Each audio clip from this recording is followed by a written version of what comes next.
Hello everyone and welcome back to the channel. So in this video and in this series I want to break down the book TMI, The Mind Illuminated. Essentially a secular book on how to get concentrated and how to do these concentration practices. And so it's written by a neuroscientist, or at least had previous experience in the field. Some of the neuroscience is outdated, to be honest. However, conceptually speaking, the ideas are correct and it is quite conducive using this model for practice. Okay, so regardless, it's still an amazing guide and manual, and again, it's half the inspiration for why I made this channel. So I hope you like the series, and let's start off with the first interlude. And it's essentially a quick understanding of consciousness, attention, and awareness, and relating these ideas so that you can have a groundwork for the rest of the practice. So this one's a bit more of a deep dive into all the context. So I think we have to start off with the model. It's a model of conscious experience. So we have to start off, what is consciousness? So as John Yates describes in the book, it is described as what we are experiencing. Consciousness is what we are experiencing. Okay?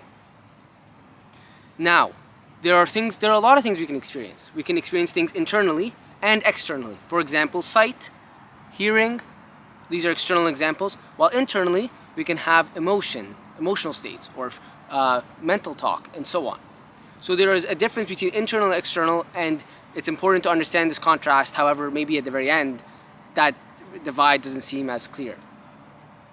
Okay, now we have this understanding of what consciousness is, essentially things we're experiencing. The next thing we need to understand is attention and awareness, and this is actually quite paramount to the whole progressing of the book and of concentration, because we need to understand the difference between attention and awareness. So a common example is that, for example, I'm looking at my hand and I'm attentive to my fingerprint, okay? But in the background is everything in my awareness. So attention is something that is relevant to me. It's something our identity uses, right? Attention is something our identity uses to place relevance and value on things. We are ideally attentive to things we value. While awareness is just the background context, okay? It is more objective in nature because it is just what is happening in the background. And we, through this path, are trying to go closer to objectivity, which is closer to awareness, and further away from attentive ways of viewing the world, okay? So that's the goal. However, in doing so, we need to have an appropriate balance between attention and awareness. And this is what generates powerful mindfulness and allows us to have an appropriate grip on reality in the world, changing our experience of reality, which changes us back and has this transformative process, which is essentially the goal. So, now we need to understand how attention works in our day-to-day life, and then how we're going to try to manipulate it and transform it in practice. Typically, your attention works to it commonly works in a few ways, either scanning, capturing, or alternating. So scanning is essentially, it's just looking for something to be attentive to. For example, you hear a bird, and then I feel the seat I'm on, and then I see the sight, and it's just jumping, scanning, looking for something important. Again, because attention is a relevance mechanism. Then sometimes it gets captured. I hear someone drop a plate. I'm like, oh, and then my attention goes straight there. I look, I see, I hear, and that captures my attention. Or I touch something that's hot. My attention goes to that. It gets captured. The last one's alternating. And alternating is when you notice how attention very quickly shifts between numerous things. And alternating is actually only something an experienced practitioner can experience, noticing that quick movements of attention. So now onto this point, it turns out that you can't actually be attentive to more than one thing at a time. This is, again, very crucial to understand. Every moment of consciousness, so in this model, is essentially like, let's say 10 to 20 times a second, you have these moments, okay, of things you're attentive to. So you're jumping around so much potentially, you just don't notice it, because your brain, and this is potentially explained later in the book, binds moments of consciousness together. So it makes it seem like you're attentive to what you're seeing, hearing, and feeling all at the same time, when in reality you're just very quickly alternating, but you can't notice it because you're not practiced enough yet. But this what I'm saying doesn't seem to make sense, right? I am attentive to all these things at the same time. It's not that. You are attentive to one of them at a time, and everything else is in the background. It's in awareness. So this is, again, an important distinction. And whenever I say awareness, I mean peripheral awareness as referenced in the book, aka the background. So you're attentive to only one thing at a time, but the rest is in your background, in peripheral awareness. And again, there needs to be a balance to create stable attention.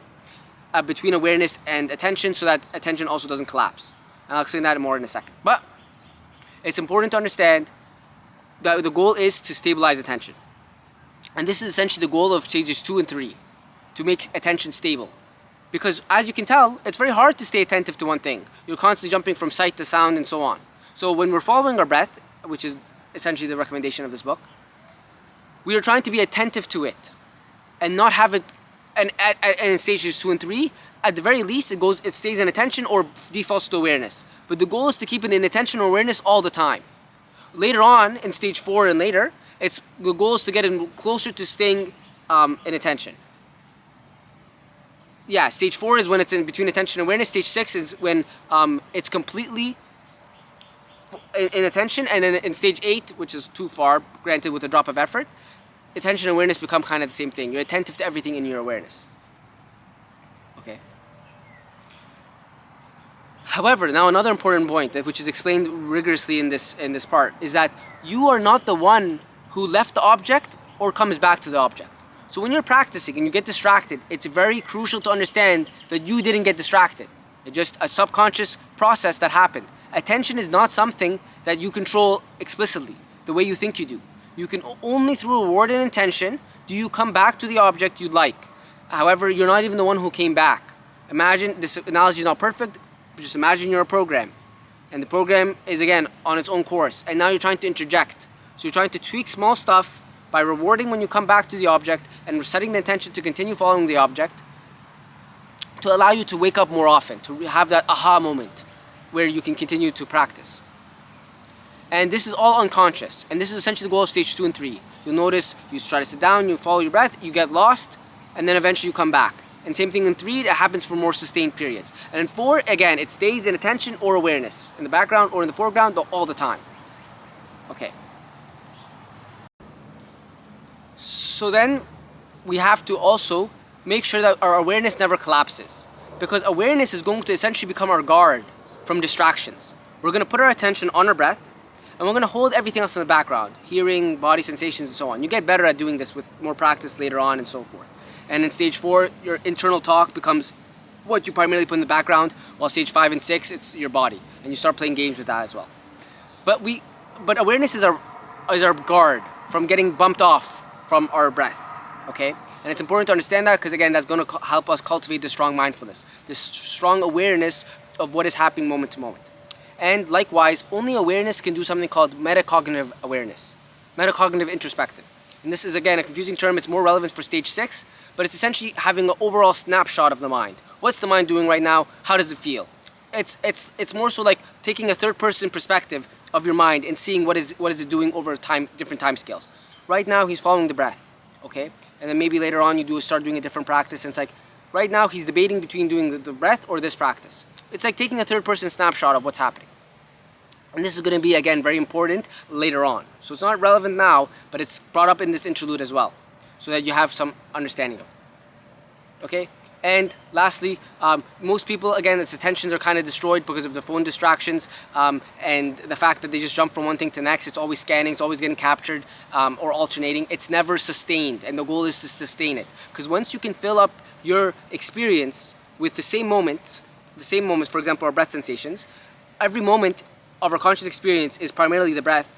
When we switch to other objects, we start finding interesting realizations about the nature of sound, about the nature of emotions, and this also allows us to get into more pleasant concentrated states, which are referenced in later stages.